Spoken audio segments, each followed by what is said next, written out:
हाँ, तो फ्लूइड्स मतलब जो फ्लो कर सकता है, जैसे वाटर सरफेस पे फ्लो कर सकता है, लेकिन सॉलिड फ्लो नहीं, वो कुछ और करता है, याद नहीं आ रहा है। लेकिन फ्लूइड मतलब जो फ्लो करता है, दो तक हाइड्रोस्टैटिक जैसे बायोन्सी वाला, ये तक कि रुकी हुई चीज़ रेस्ट पे, सरफेस टेंशन भी रेस्ट पे होता है तब होता है। और डायनेमिक्स मतलब मोशन वाला, जैसे विस्कोसिटी। और जो है हाइड्रोस्टैटिक में देखो फ्लूइड्स एक्सर्ट हर, जैसे मान लो वाटर हर जगह परपेंडिकुलर मैनर में थ्रस्ट एक्सर्ट करता है, जिस तरह से हवा जो है दीवार पे थ्रस्ट एक्सर्ट करता है फ्लूइड के, और वाटर ही नहीं, फ्लूइड हवा भी दीवार पे एक्सर्ट करता है परपेंडिकुलर मैनर में सभी डायरेक्शन से। यानी कि pressure is equal to force upon में एरिया, हर जगह पे, हर एक जगह पे एरिया में, मतलब परपेंडिकुलर मैनर में। और density is equal to mass upon में वॉल्यूम। रिलेटिव डेंसिटी मतलब जैसे टेंथ में पढ़े थे कि डेंसिटी ऑफ सब्सटेंट, जैसे गोल्ड है तो गोल्ड का अपॉन में डेंसिटी ऑफ वाटर, जिससे कंपेयर कर रहे हो, जैसे कि गोल्ड अपॉन में वाटर 1.3, यानी कि 0.3 टाइम वाटर से ज़्यादा है। और 1 होता तो यानी कि बराबर होता, कम होता तो यानी पानी से कम होता। और स्पेसिफिक ग्रेविटी मतलब weight of body in air में कितना है, अपॉन में जो वेट लॉस हो जाएगा वाटर में।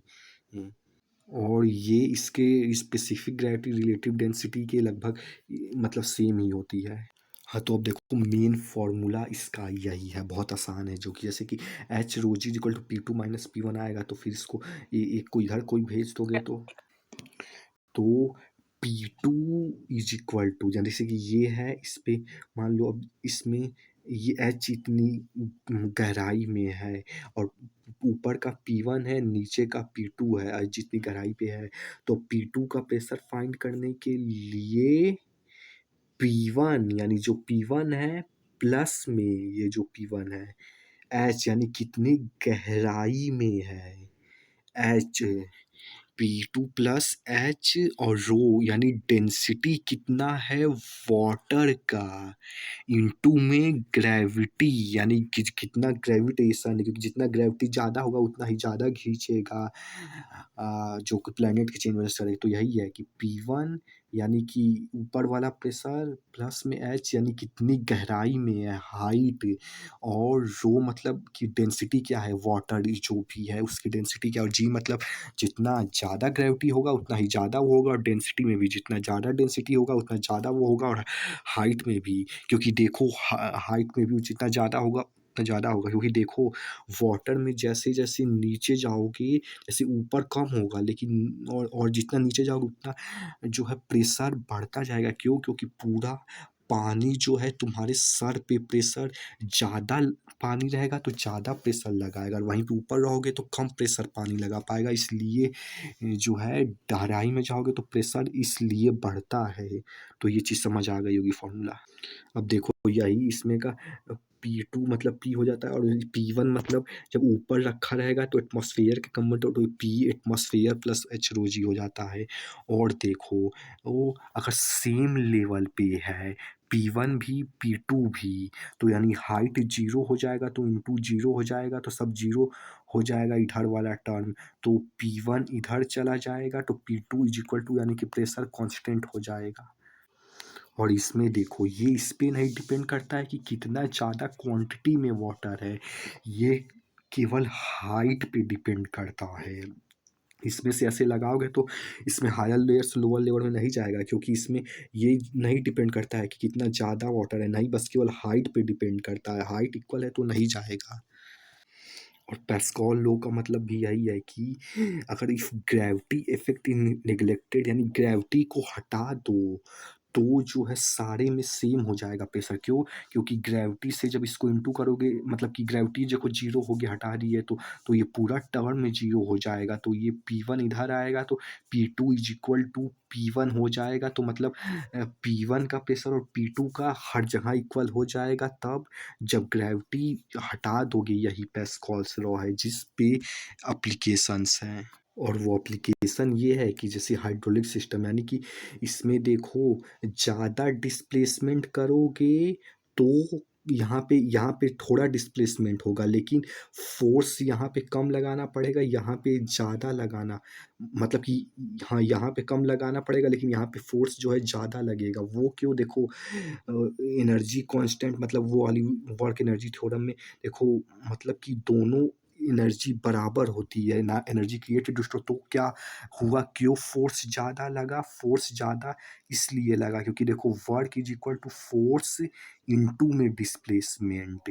Work is equal to force into में डिस्प्लेसमेंट। यहाँ पे इधर का फोर्स ज़्यादा है और इधर का कम फोर्स में ज़्यादा प्रोड्यूस हुआ, मतलब यहाँ का डिस्प्लेसमेंट ज़्यादा है, तभी तो इनटू करोगे तो नंबर बढ़ जाएगा, और यहाँ का डिस्प्लेसमेंट कम है। देखो वही चीज़ है, यहाँ पे ज़्यादा डिस्प्लेसमेंट करना पड़ रहा है, यहाँ पे कम, इसीलिए ये ऐसा है। और इसमें भी शायद इसीलिए है कि कुछ एरिया, मतलब कि वो ज़्यादा उदा होगा तो इधर से कम होगा। और एटमॉस्फेरिक प्रेशर, जैसे कि हमारा बंदा खड़ा है तो उसकी एक मीटर में, यानी कि एक पॉइंट, मतलब एक क्रॉस सेक्शन, मतलब कि इसमें पता नहीं क्या था, एक मीटर, मतलब कि पर सेक्शन में एटमॉस्फेयर उस पे कितना प्रेशर लगा रहा है, उसे एटमॉस्फेरिक बोलते हैं, कि एक पॉइंट में कितना प्रेशर लगा रहा है एक मीटर में जब खड़ा है तो।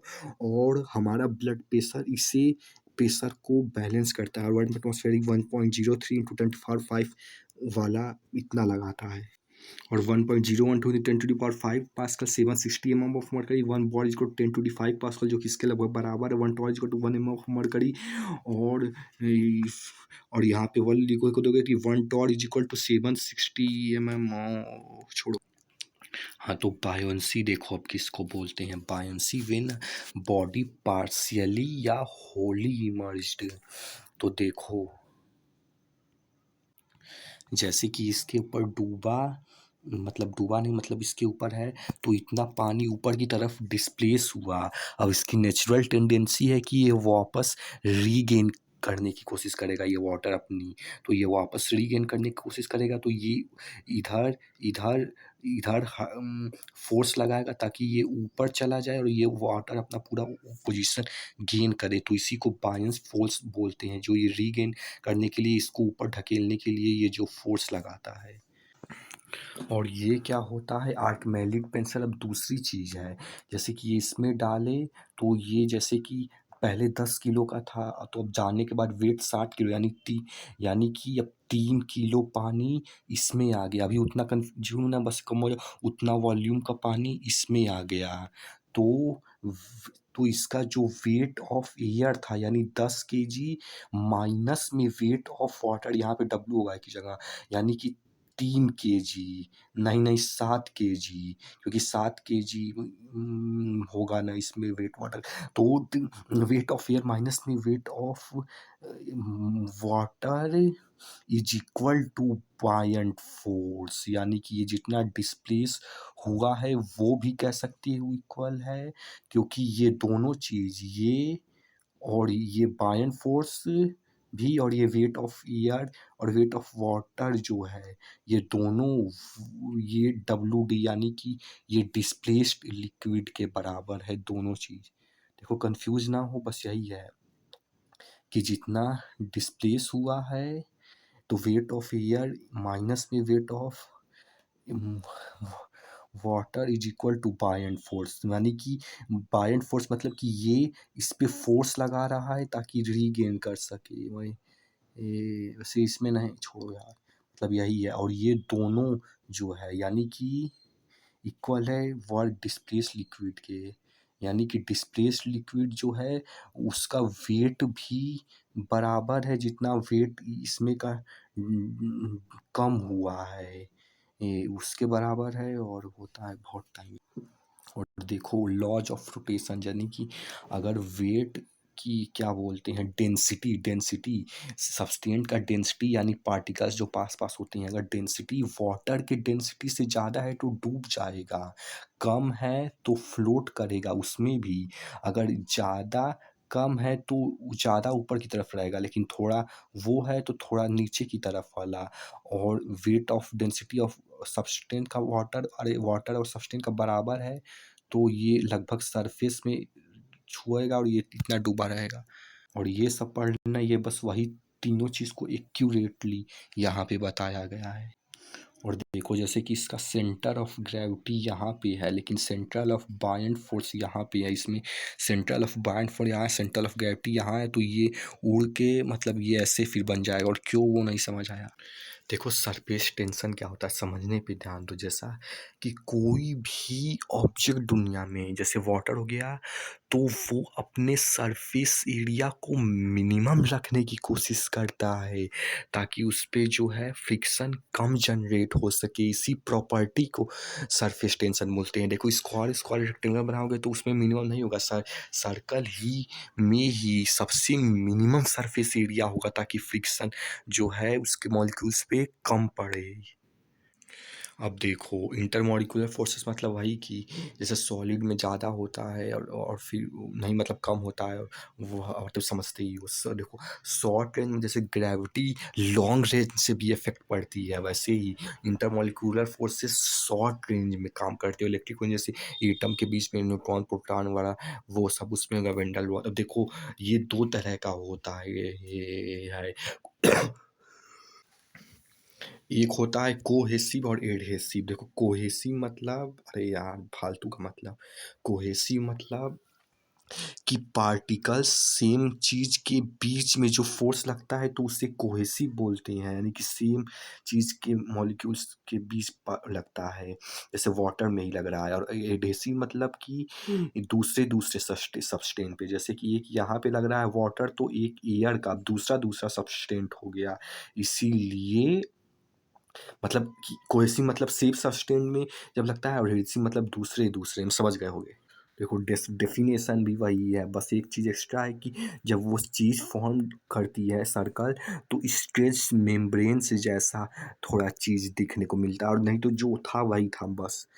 और S is equal to force per unit length, यानी कि हर एक यूनिट लेंथ में देखो सरफेस एनर्जी क्या होता है, जैसा कि वो था ना, तो अब इसी को बढ़ाने में, ताकि ये इसको बढ़ाने में, अब बढ़ाने के लिए वर्क करना पड़ेगा। इसका मतलब अब इसको बढ़ाने के लिए, वैसे इसका मिनिमम सरफेस एरिया है, लेकिन मिनिमम से बढ़ाने के लिए उसको वर्क करना पड़ेगा, और वही वर्क जो है एनर्जी के फॉर्म में स्टोर हो जाएगी। आप इसे सरफेस एनर्जी बोलते हो या तो फिर इसको बढ़ाने के लिए वर्क करना पड़ता है उसे बोलते हो। कंफ्यूजन है, दोनों हो सकता है, लेकिन इसका चांस ज़्यादा है।